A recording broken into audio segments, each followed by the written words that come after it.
Magandang umaga, may po araw ng Biyernes, September 1, 2023. Update po muli sa lagay ng panahon.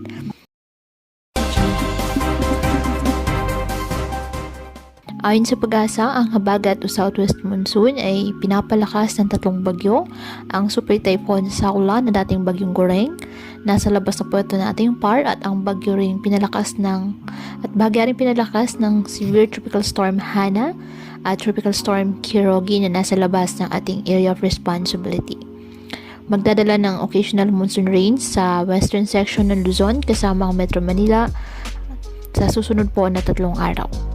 Ang Super Typhoon Saula o formerly Goreng ay wala na pong direktang epekto sa ating bansa at kumikilos na ito pa northwest at maaaring maglandfall sa Hong Kong o sa mainland China.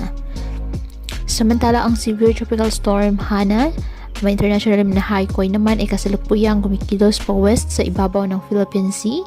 Inaasahang generally kikilos ito pa west-northwest hanggang makalabas ng ating PAR sa araw ng Sabado. Inaasahang lalakas pa ang bagyong Hana bilang typhoon category sa masusunod na 12 oras. Malayo ito sa kalupaan ng bansa kaya wala itong direktang epekto sa alagay ng ating panahon, ngunit patuloy nitong hahatakin ang habagat hanggang po sa weekend. Habang ang pangatlong bagyo naman ay isang tropical storm Kirogi. Ayon sa JMA o Japan Meteorological Agency, kikilos ito generally pa northwest, pa north-northwest at mag-westward sa araw po ng Lunes. Sa ngayon wala itong direktang epekto sa bansa, ngunit bagyan itong pinapalakas ang habagat na siya namang magpapaulan sa iba't ibang bahagi ng ating bansa.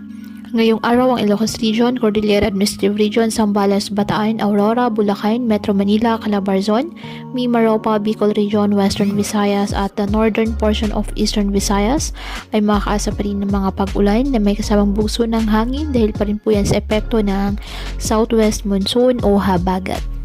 Kaya pinapayuhan ng ating mga kababayan na maging maingat at maging alerto po sa mga posibleng pagbaha at pagguho ng lupa, at ugaliin na magdala palagi ng payong o kahit anumang panangga sa ulan sa tuwing lalabas ng ating mga tahanan. At yan po muna ang update sa lagay ng panahon ngayong araw. Muli patuloy po tayo na mag-ingat at palaging tandaan, God loves you. Stay safe and God bless.